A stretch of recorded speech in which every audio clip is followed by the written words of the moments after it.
1, 2, 3. While our weekly shows are edited to time for broadcast on public TV and community radio, we offer to our members and podcast subscribers the full uncut conversation. These audio exclusives are made possible thanks to our member supporters.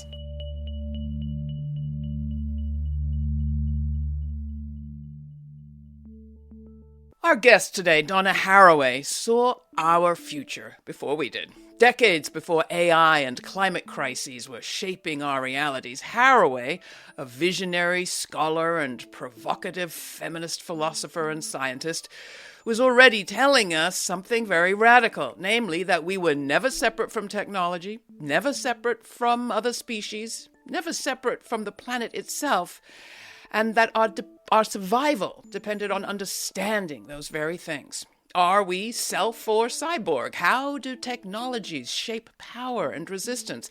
How do we care for a world in tatters as ours sometimes seems to be?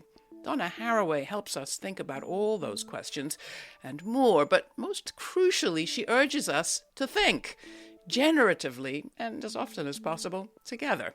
She is Distinguished Professor Emerita in the History of Consciousness Department at the University of California, Santa Cruz, and an active participant in the Science and Justice Research Center and the Center for Cultural Studies there. Her 1985 Cyborg Manifesto and 2003 work, the Companion Species Manifesto, helped blow up lots of old patriarchal, capitalist, binary, species-ist ways of looking at the world and offered an expansive, rare, transdisciplinary, interspecies practice for us instead. She is clear-eyed about the mess that we have made, but believes we do have the tools we need to face it without despair or denial if, as she puts it, we stay with the trouble and do the work of worlding differently. What does all that look like? Well, more and more people are turning to Haraway's work today for a roadmap, and no wonder it all seems newly relevant. But I bet she'll resist the whole idea of handing us a roadmap, as you'll see. I'm especially honored and happy to welcome Donna Haraway to Laura Flanders and Friends. Donna, welcome. I'm so glad to have you in this conversation. Well, thanks. It's really a pleasure to be here. I don't know whether you know, but you sent us over a video earlier today, and the pre-roll ad for that video on YouTube was for a robotic dog or puppy. Oh, God. And I thought, wow, Probably sometimes those dog. algorithms really do nail it. Those are two of some of your favorite subjects. Except robotic dogs are not my favorite kind of dog. They seem to be developed like robotic insects as part of war technology. Well, this one was very cute, which probably does mean that it's fronting for something very dangerous. As we begin, I guess I have to ask I begin by asking you whether you're ever surprised by the relevance of work that you've done over so many years, some of it starting so long ago. Did you ever think when you were writing the Cyborg Manifesto in the 80s that we'd be here where we are today? Yes and no. I certainly never expected that my own work would still be read, because I think I wrote it out of my own need to somehow come to terms with the situations that we were living. And we, of course, continue to live them in ever more dangerous ways. But what has both pleased me and astonished me is that the young folks, I get emails from kids in high school who said, Professor Chavez assigned us the Cyborg Manifesto, and I don't understand it. Would you please explain? Things like that. I'm really astonished and also really heartened by the fact that young folks are reading this work because it speaks to the worlds that they are trying to figure out. Am I right in thinking that you would reject the idea that you have a roadmap that you can just hand over to us? Absolutely no roadmaps. But I think I think that the folks who are responding in part to the passion and in part to the sense. Well, look, I like to talk about thinking as a game of string figures, as a game of cat's cradle. And at the very least, it takes two hands, and it can be played with many partners. It's not something that can be played with one. It requires action and passion, passing on and taking up, dropping threads, inheriting patterns, passing on patterns. I think of it as a thinking technology, and it requires thinking with. thinking together and inheriting a tremendous amount, but also taking the risk to try a new pattern, to invent something that may very well fall apart in your collective hands, but that the threads can be taken up and we can think again. So I think if I have any kind of figure for what I'm trying to do, it's to play cat's cradle well.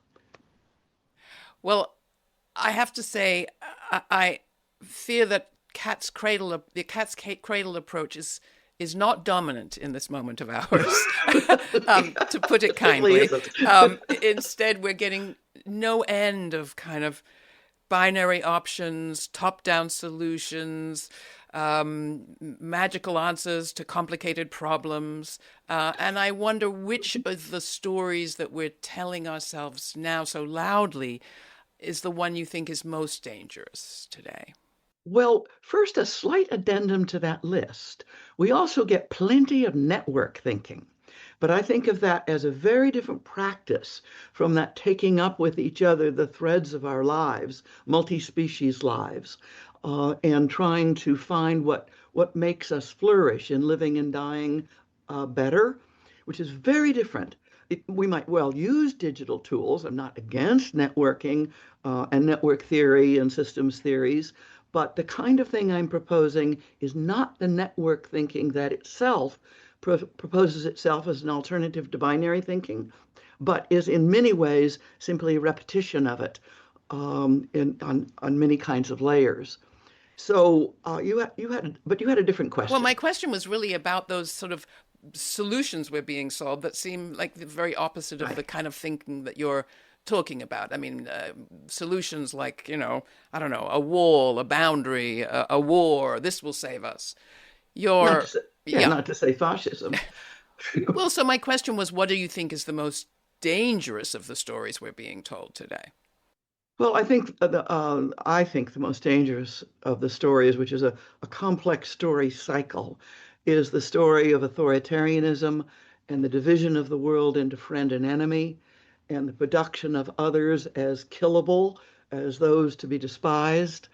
The way authoritarianism works, taking advantage of our capacities for a kind of participatory sadism, for our kind of being enlisted in theaters of revenge and theaters of attack out of our own sense of lack, being enlisted in that way for authoritarian systems, really on a worldwide basis, that are also simultaneously profoundly engaged in the ongoing reinvention, in the ongoing practice of racial capitalism, that the extraction of value for some so as to shunt it upwards to a few, that kind of authoritarianism coupled with contemporary finance capital, contemporary climate and biodiversity destruction, and contemporary persecution of migrants across the world, really, even while more and more migrants are being produced by the very crises caused by these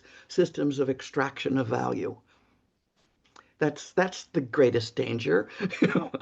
You've named a lot there, but you've also alluded to the idea that we do have other ways of thinking.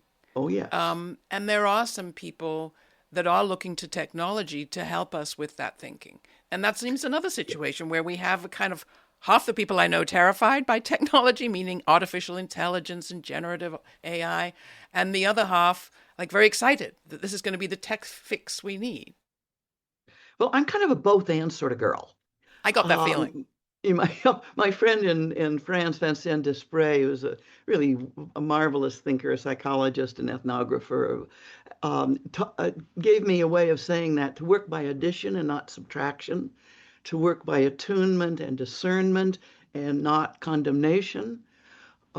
So I think from as early as I first learned about these things, systems technologies and digital apparatuses struck me as simply interesting and embedded in our worlds. For example, I think I first met them in understanding something about the history of ecology and the notions of energy levels and the movement of energy from A eats B, eats C, eats D, and energy moves up the pyramid to the top predator, so to speak. Ways of theorizing these kinds of energy cascades in ecological systems, and ways of theorizing the intercommunication of complex parts in ecological systems. A lot of that work was done in the Savannah River Project area, one of the first nuclear installations in the post-war era. So learning something about the history of ecology as I was studying biology taught me how fundamental post-World War II system sciences are to the way we think about everything. And the capacity for destruction is huge, but the capacity for a deeper, thicker understanding and ways of acting is also very vital.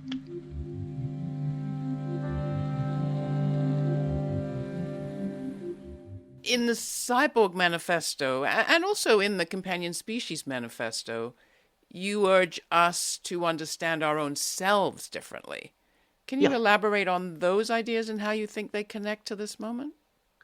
Yeah, first of all, I don't think of a self as a kind of isolated individual, but rather as a kind of a complex, temporary but enduring network, networked material. We're networked materialities with deep histories. An individual is embedded deeply in worlds with other people, with other organisms, with living and non-living parts of the world. That to be a self is to come to a thicker appreciation and accountability for the way we're embedded in the world and act in the world. That's what I mean by being a proper self. And the cyborg part? Well, the cyborg part, let me tell a story. Okay. My first teaching job was in Honolulu, okay, in the early 1970s, which was the era of the electronic battlefield in the Vietnam War and Robert McNamara's transformation of the Pacific theater into a theater of electronic war. The Vietnam War is really where that happened. I was teaching in a general science department to, quote, non-science majors, the great unwashed of the world, those who wouldn't be real scientists, but should learn how rational science does away with the illusions of religion and politics. Well, needless to say, from the middle of the Vietnam War in the electronic battlefield, there's no way I could teach the sciences or the history of science that way. I came from a biology graduate school where we were organized against chemical and biological warfare, where we were organized against scientific racism, where we were challenging the dominance of hierarchies in science. And so when I first met digital warfare and understood that as a teacher of fashion design majors and tourist industry management majors and all sorts of majors who were not going to be scientists, that my job was to somehow develop with them what I later called situated knowledges, understandings of the world in which we're embedded, and to which we are accountable. In system sciences and digital systems, particularly in the form of war, were really prominent. But also and simultaneously, I was never sympathetic toward an anti-technology point of view or a solution to the ravages of technology in the hands of the warlords, if you will. That the only possible response to all of that is some kind of, quote, return, close quote, to nature, as if there was this nature outside human activity to which we could, in some barely secularized story of return to Eden, it's a barely secularized Christian religious notion of return, either return to a state of nature or being blissed out of the complexities of history in some kind of techno-apocalypse. Another one of those binaries. Yeah, really. From the get-go, I got that these are religious doctrines. And that what we needed to do was understand that these are tools, like pencils, like paper, like a particular kind of cooking apparatus, like weaving technologies, like making clothes. These are technologies like any other. And we need to be skillful players in these technological worlds, right?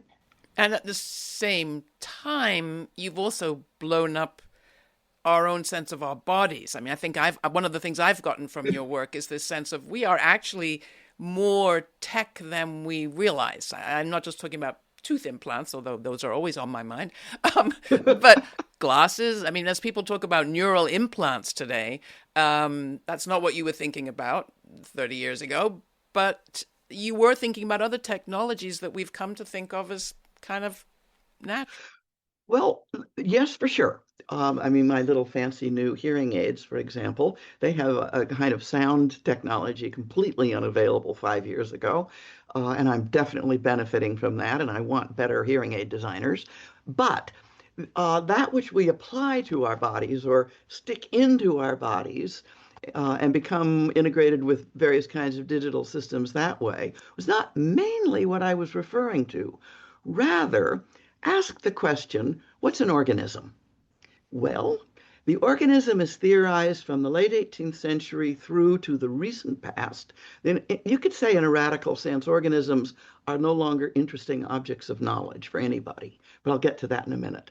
Organisms are systems of reproduction, production, and command control. Organisms are systems of work, theorized in industrial European culture as a system of work with a certain kind of energy input, energy output, calorie consumption, apparatuses like a locomotor system and a digestive system and a neural system and a reproductive system and so on and so on, integrated into this thing we call an organism, which is fundamentally an industrial capitalist object. And in some non-trivial way, this isn't merely a metaphor. It is also a metaphor, but it's the body itself as it can be known in this kind of cultural situation. Well, similarly, these days, and I think since the Bell telephone work in the 1930s, and really especially in World War II and super after World War II, we become information systems, right? And we are understood that way and operated on that way, and we operate on each other that way, including through Zoom. You know, um, okay, so it's more than a metaphor. And then the other piece of it is that this whole notion of thinking about these relatively enclosed things called organisms has been blasted apart by ecological, evolutionary, developmental biology that talks about the inter and intra, both inside and both between and within, interrelationality that is constantly becoming and becoming with, that there is no finished organism that goes from fertilized egg to ancient old lady talking too much or beyond. Rather, we are all holobionts. We are that kind of biological entity that involves an integration, partial integration, of complex wholes interacting with each other forever. There's no set organism here.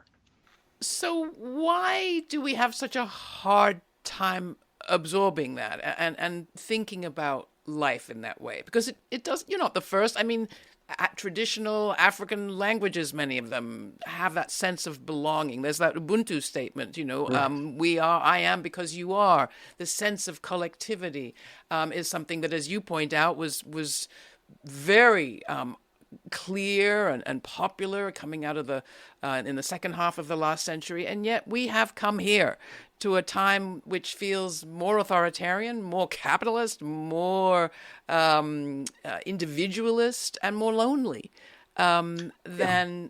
than we would probably have wanted or have predicted years ago. Why is this winning out, it seems like, in this moment? When people feel scared, they grasp for fixedness, whether it's gender We or do. group. We do. Maybe that's just human nature. No, it's not human nature. I actually think it's a small chapter in the history of our species. And I love the book by David Gruber and David the other David. Anyway, the Dawn of Everything. that discusses the long history of our species and the multiple ways that we have organized ourselves into in agriculture, in cities, in foraging, and so on and so on. There's no story of the origin of civilization in Mesopotamia leading through the various stages of technology to Elon Musk. Rather, there's a very interesting, diverse history of humanity on this planet, and there still is. Not only, people immediately go, and correctly, to various kinds of indigenous peoples that have managed to keep their stories alive, that have managed to keep some kind of hold on land, that have managed to continue to make it even after the killing apocalypses of European colonialism and their diseases and their technologies and their ongoing systems of colonialism and imperialism and extraction of value. There are plenty of peoples in the world who have maintained their understanding of becoming, my language, becoming with, of a kind of collaborationist humanity that is built into ways of life and into very living story practices. So no question that indigenous peoples are key actors in our current moment, and this is true around the world. But also, I have really high stakes in saying, look, even people like you and me, who grow up out of these Euro-capitalist theories of the individual and their authoritarianisms. After all, fascism of the 30s, as well as the fascism of today, are profoundly capitalist, are profoundly involved in economic systems of extraction. True enough. And as my friend Katie King always says, there's way more going on than you thought of an interesting and positive kind, and way less than there should be.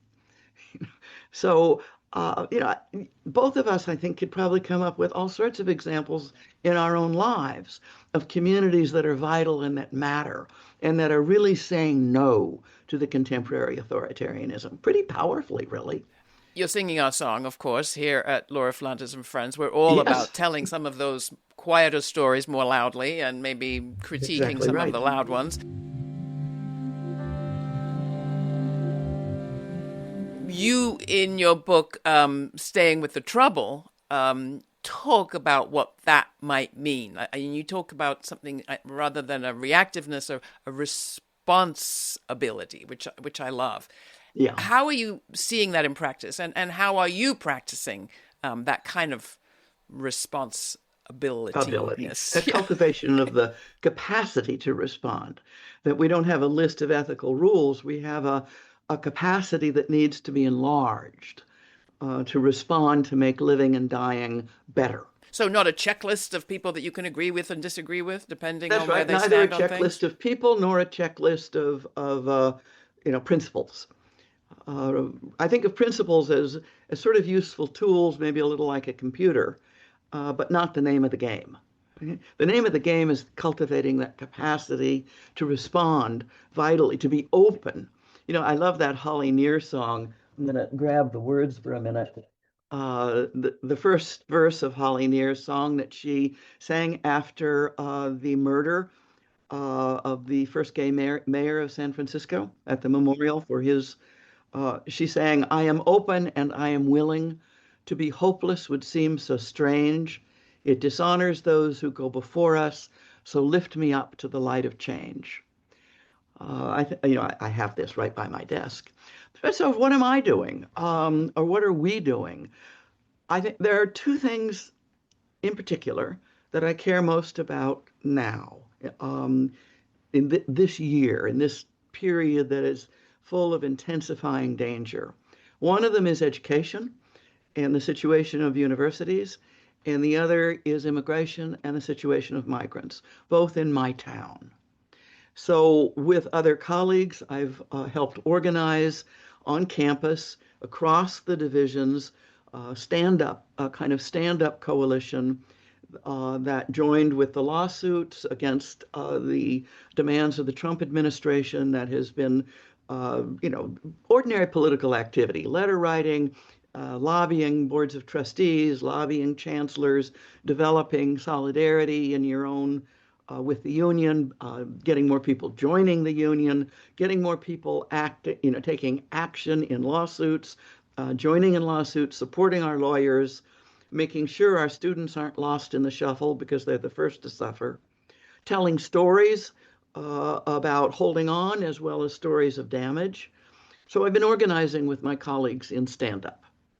And the other thing I've been doing is organizing with the local immigrant support networks, training as a legal observer, training as a verifier, watching out for the ICE and Customs and Border Patrol presence in my town, showing up at information tables, at fiestas and fairs to pass out, know your rights cards, you know, um, working with uh, working with each other and with folks in town to protect immigrants as best we can.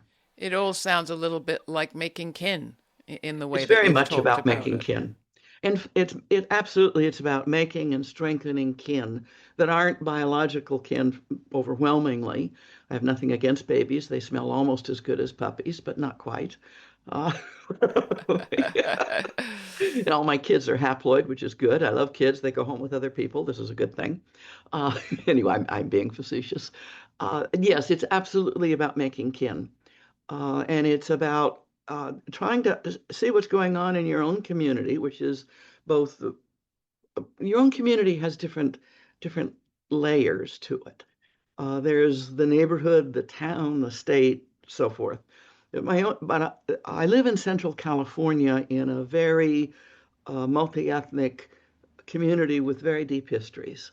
I remember that pretty much the first thing the legislature of the state of California did when California got statehood in 1851 is pass an appropriation to fund bounty hunters who would kill remaining Native Americans. I remember one of the first legislative acts in my part of the world was funding the further extermination of Native Americans in California. You can't know that and not have it affect how you think about now, right? So yeah, I feel like the need to think historically is really strong right now in order to be able to act with each other in more vital ways. Clearly, it's strong and important because they wouldn't be trying to stop it so much if it wasn't That's right. the teaching of history and That's right. thinking about.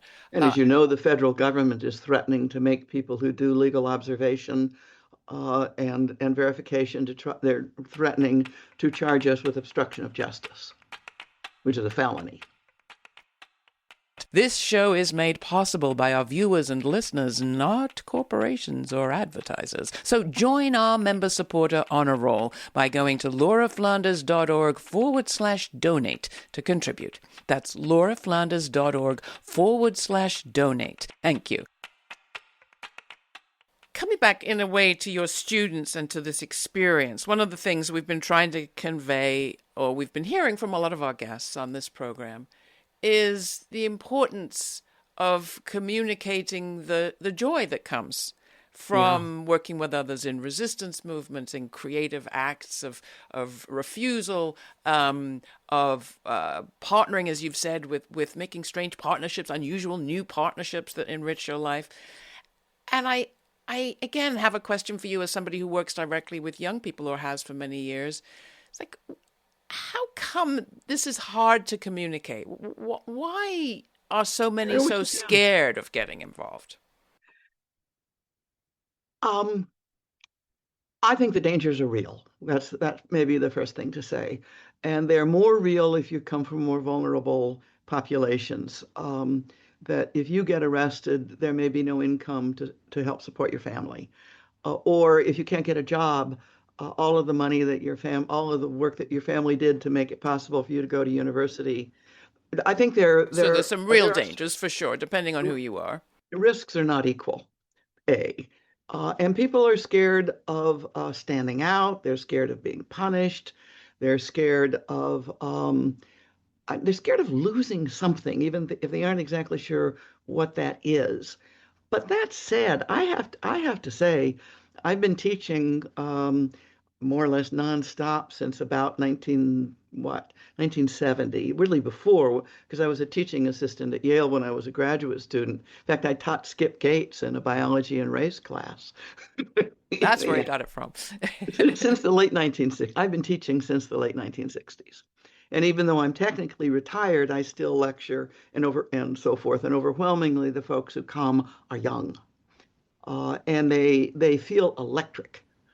And what I experience and have experienced with students overwhelmingly is a kind of hunger for that joy you're talking about, a kind of hunger for the energy, and that they're not mainly afraid, they're hungry.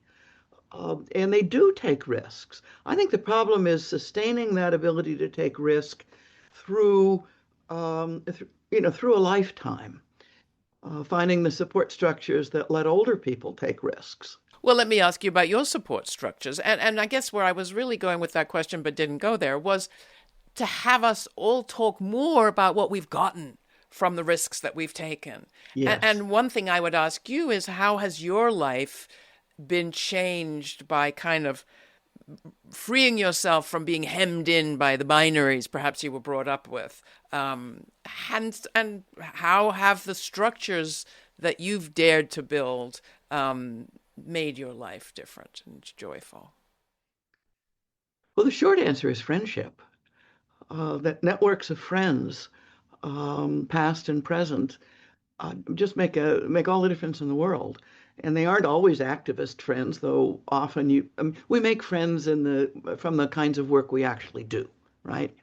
And that my sense is that showing up and engaging inevitably leads to the pleasures of knowing people you didn't know before, of ideas you didn't know how to think before, of maybe even learning how to dance a little bit, which you never knew how to do. My sense is that this is fundamentally about friendship. So how did it work for you?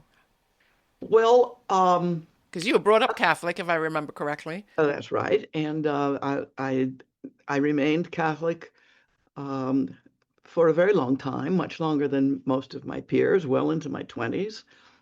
And I left the church because I decided I was against it, not because I had lost my faith. That came later. And what I understood from that is that when you stop the practice of something, little by little, the rest of it goes. But that practice is the key activity of religious faith. It's not a list of doctrine. It's the ongoing practice of the Mass, of the sacraments, of the social justice groups you were part of. I was part of Catholics Against the Vietnam War organizing, for example. In the church, I found lots of community. But I left for a whole lot of reasons that we don't need to go into, but they fundamentally came down to, even if it's true, I'm against it. And this relates to the issue of authoritarianism and hierarchy and all that. But I found teachers who progressively became friends. A philosophy teacher in college named Jane Cavell, a fellow philosophy student in college, Susan Caudill, with whom my husband and I own land today. That kind of building friendship through what you're interested in, and the kinds of, and that also, like, I was teaching history of science at Johns Hopkins in 1980, and I applied for the job in California in a transdisciplinary PhD program that was specifically not organized around disciplines, but was built for students who don't belong in literature or politics or economics or engineering, but need not even just interdisciplinary, but non-disciplinary, who need the ability to do deep study and writing about the things they care about. Well, this program was established to do that. I was fired from Johns Hopkins History of Science in January, in the same week that I was hired with tenure here, and for the same reasons, okay? Which depersonalized a very painful process and told me that those structures which maximize thoughtful freedom are very precious and very rare, and they need our support, economic support, social support. And those structures that maintain disciplinary boundaries are way more common, uh, that it's difficult for people within them, especially young people, to move outside the area where they're supposed to be without getting punished.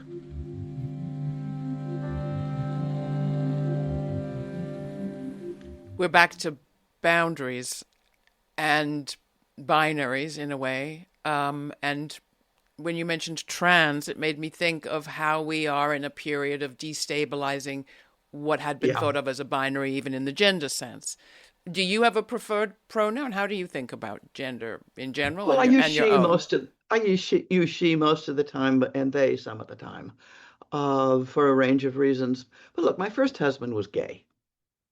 We married because we didn't know what else to do with the way we felt about each other, but then we decided that was really a little bit of brother-sister incest. Not that incest is okay. Anyway, we never lost our friendship because we couldn't figure out who got the camera and who got the sewing machine, and we How to decided not divide to the be married property? anymore. But Jay's lover, Roberto, and my lover, much later husband, Rustin, we joined as a foursome. We built a family, and we built what I call Oddkin. And also, my colleague Susan Harding has a son, Marco, who was adopted at a young age. He came from Guatemala. And my husband Rustin and I and Susan and Marco have had dinner together at least once a week for 31 years, building Oddkin, building a family. So, and I know and I think of the folks I know in the gay trans world are overwhelmingly the most creative in building kin of any group in society that I personally know. And so I've been lucky to have to have my life built in patterns of Oddkin, as well as a really good bio family. I mean, I wouldn't trade my brother with anybody. I mean, really, really good bio family. Your family includes not just humans. Absolutely, my family includes uh, particularly dogs and hens. We only have three hens right now. We have Cafe con Leche and Blackjack and Cacao. And we only have two dogs now, both former street dogs. One is called Shindachu, and the other is called Oz. Both came off the street. Shindachu from Taipei, though she has a bad Mandarin. She's named after a word in Ursula Le Guin's novella, Paradise is Lost, which is about a multi-generational spaceship moving toward this new world. And the new world, by the Mandarin speakers from the original generation, four generations out, they call that new world Shindachu. So since this dog came from Taipei in the belly of an airplane and landed in San Francisco, she got named Shindachu. You have written a lot about dogs, especially as you're considering species, but I didn't know that you were an agility expert Oh yeah. also. Well, Why? What is this? What is the attraction of this relationship with a dog? um, well, most of your audience probably knows what agility is, but just in case, think of a field 100 feet on a side and fill it with jumps and tunnels and 5 foot high A-frames and a few other obstacles, and have a judge draw diabolical patterns for the 15 to 20 obstacles that your dog has to navigate in order at speed and accurately. You get to walk the course a little bit, like maybe for about 10 minutes, but your dog's never seen it. So you have to give good information to your dog about patterns. To do that, you and your dog train for literally thousands of hours, literally thousands, not hundreds, over a period of years in order to learn to read each other's bodies. I use words too, but overwhelmingly the important information comes from shoulders, hands, legs, hips, feet, and that kind of tuning of my dog. The dog I played agility with is Cayenne, who died in 2013, sadly. But she was 16 years old, so she had a great life. Anyway, Cayenne and I played well. She got her championship. We were good, and we were good. She could have been a world class international competitor, but she was stuck with me. I lost 15 pounds and I trained for all I was worth, and she and I worked together, and we got good. On a good day, we had really great scores and we could compete with the good teams. But most of the time, we were down quite far on the list. Well, it was beautiful to catch a bit of video of you doing that and to see the kind of relationship between the two. And as we continue to talk, I feel as if we've traveled all over. We've gone back to the '60s, we've gone forward to the future, although I want to go back there. We've talked about animals, about students, about learning, about thinking. There are threads to all of this. And I wonder if you want to pick some of them out. Like if there is a thread to your thinking and the way that you live. Yeah. Well, what is it? And then my next question, obviously, is do you have tips for people as they try to thread their own life in a similarly radical way? or at least stories, if not tips. Kyan and I, there was such joy in that. I mean, I love sports, and competitive sports are fun when everybody's having fun. And Kyan loved it, and she was really good at it. There was a tremendous amount of just sheer fun. And since I was spending so much time doing it, I had to turn it into my research or I would get fired. So I wrote about it. I talked to Rustin. I said, Rustin, what am I going to do? I'm going to be spending all this time, 2 weekends a week in the fairgrounds in Central California playing this game. No way I can keep my job and do that. Well, write about it. That's only partly a joke. I have a term which seems technical at first glance, but it isn't, ontological choreography. The theory of the practice of being, it's a Greek term, the kind of practice or coming together of being, the way you are, the ontology, the way of being, and the choreography, the dance program, the pattern of movement, the pattern of interrelationality. Ontological choreography, I think, is a term that holds together a lot of what I think about and a lot of what I try to do, holding together the threads of ways of being in patterns that the patterns have rules, but you don't know what's going to happen in advance. The purpose of the pattern really is to open up what has not happened yet, to open up something new. And agility did that. Playing with a dog does that. You learn each other's patterns for sure, and you learn to integrate them. And there are all kinds of disciplines for that. But what it's for is opening up that kind of joy that comes from something that just wasn't there before. A kind of whoa emerges from the good run. Something that you may as well call miraculous that emerges from that dance. From doing something. From doing it. And opening yourself up to doing it. Exactly. So and that can speak be to writing. people. Oh, go ahead. It can be writing, it can be singing, it can be activism, it can be all sorts of things. There's no one doing, but you have to be engaged for that kind of joy to emerge. I think the poet and essayist June Jordan used to talk about it's as simple as opening a hand. Beginning requires and it's opening hard if you've got a hand. arthritis.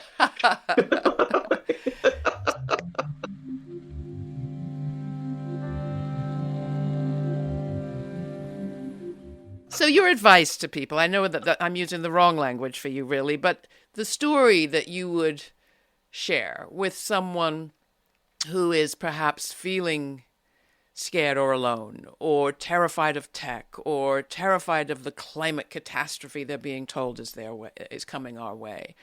What's the story that you would like to hear told more?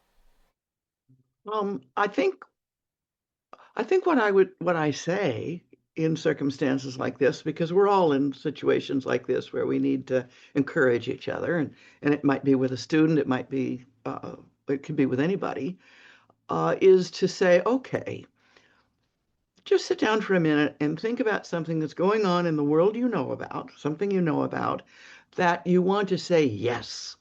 Okay, that makes sense. I want more of this. I want to remember that this is also happening and let it take up more space in my consciousness, in my mind. I want to learn about it. For example, there's an area just north of town that has been an area of land that was saved from being a nuclear power plant area, or B, a series of high-end ranchettes for the wealthy, or it was land that had been stolen from the Chotoni tribes of our region originally. It had been dairy farms and so forth. Well, in this really interesting coalition of the Amamutsan Tribal Band, of the Bureau of Land Management, of conservation and biodiversity activists in town, of folks who like to hike, of people who want to raise cattle in pastures in a sustainable way. All of these people have come together over a period of several years and have built this wonderful area that's now a national monument that's full of walking trails. You can even go with your dog on leash because you don't want them chewing on the wildlife. There's it's a really beautiful area of land overlooking the ocean just north of town. It's a really short trip out where you can go in the afternoon, walk with your dogs or just by yourself, whatever. Building that released this beautiful thing for the community that makes me feel good about us. Some people have had that feeling attending No Kings rallies, Yeah. participating in the kind of letter writing or congressional call making drives that you've talked about. To go back to that question of cyborg once again, if you were to write a new manifesto or revisit that manifesto of 85, what would be in it today? Well, there's no way that this Cyborg Manifesto today would have to deal with the open AI world that didn't exist then. There would be technological developments that would have to be incorporated, and I'm certain that I would need to spend some significant amount of time on the ecological cost of these developments, the energetics of the cloud, much less open AI. And the extraordinary destruction of lithium mining for solar panels, the energy cost of running these apparatuses. I'm sure I would spend a significant amount of time on that. I would also talk about drone warfare, and I would talk about what I think of as monocultures of the mind, the kind of flattening of thinking into that kind of instrumental thinking. Remember in Hannah Arendt, who was writing about the Nazis and the banality of evil, talked about skill and competence being turned into functional obedience, a function, you're always being a functionary as opposed to a real professional. And we see the Trump administration firing real professionals and replacing them with functionaries who could achieve ends in a kind of a monoculture of the mind, a kind of flattened mode of thinking. I would definitely talk more about different kinds of thinking. Again, using Hannah Arendt's injunction, think we must, and that thinking is training the mind to go visiting, to know something that is not yourself. Well, I think in monocultures of the mind, it's a bit the opposite. We're trained to repeat ourselves again and again. So a Cyborg Manifesto would have to spend more time with that for sure. Take on the algorithms. And the algorithms and what we are allowed, the structuring of our world through the mining of databases and the construction of algorithms that give us this world rather than the world we need.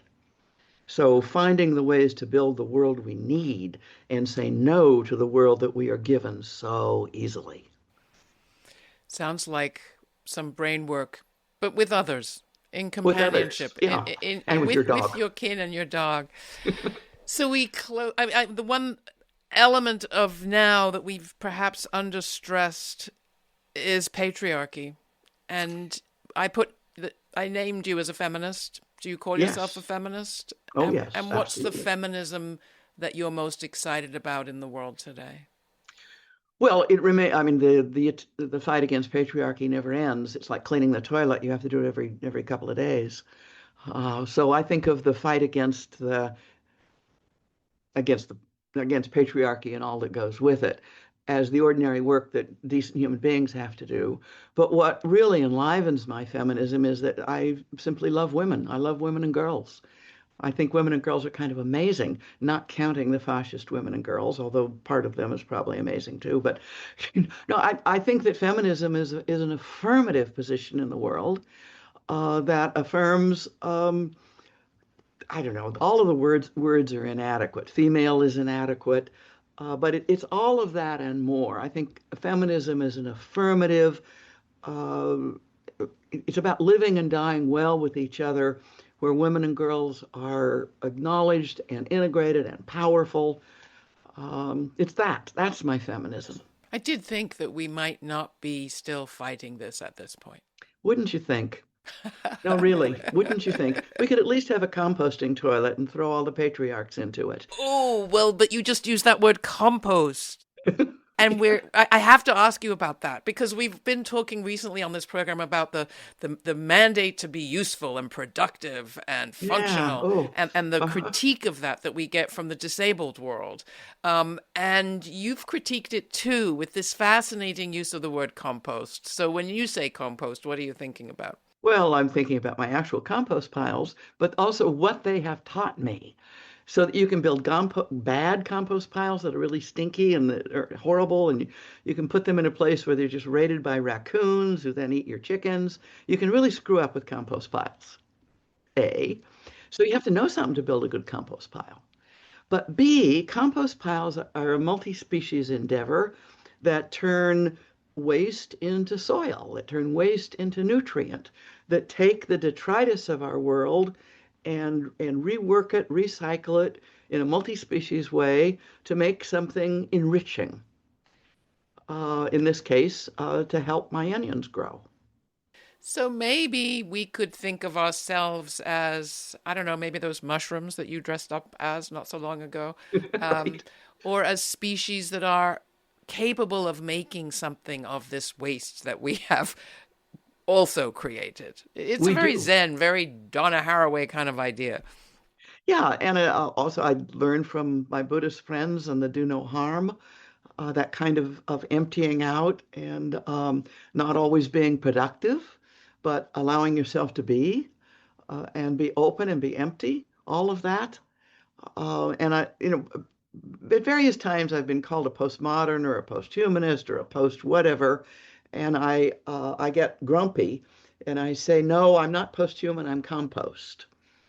That we are all already, always, we are compost. We are a multi-species, ongoing um, kin group. We are oddkin as ourselves. So we are compost in a very non-trivial way. And look, you can see that I'm still a Catholic because every time I use a metaphor, I immediately make that metaphor be something material, something bodily. A metaphor is never just a metaphor, it's a worldly presence. I'll ask you the question that we ask all our guests before we close, and that is about the future. You've thought about storying, telling stories. I love that you use it as a verb. Um, what's the story you think the future will tell of us now? I don't know, looking forward 25, 50, 100 years. What do you think the future will say about us? Well, I hope they're amazed at how stupid we are because they've managed to solve all these problems. But I don't, I actually am quite worried, if, in all honesty, as I think most thinking people these days are worried. I think that biodiversity losses are permanent. There will be no going back to before. And I think that our near futures are in danger. That said, I also don't spend a lot of time, I'm not very sympathetic to thinking about the future because I think our job is to make the present, which has deep time to it, and the present is not instantaneous, it's thick. And I think our job is to make this thick present better. And that's the best thing we can. If futures are to be more livable, the best chance is if we figure out how to make the present livable. I don't think our best work is that kind of forward thinking. I appreciate that. Donna Haraway, thank you so much for your work and for spending this time with us today. Well, thank you, Laura. And I really appreciate what you're doing. I think it's very important. It gives a sense of possibility. Thank you. Thanks for taking the time to listen to the full conversation. These audio exclusives are made possible thanks to our member supporters. Please join our members now by making a one-time donation or by making it monthly. All the information is at lauraflanders.org. And thanks again to all of our member supporters.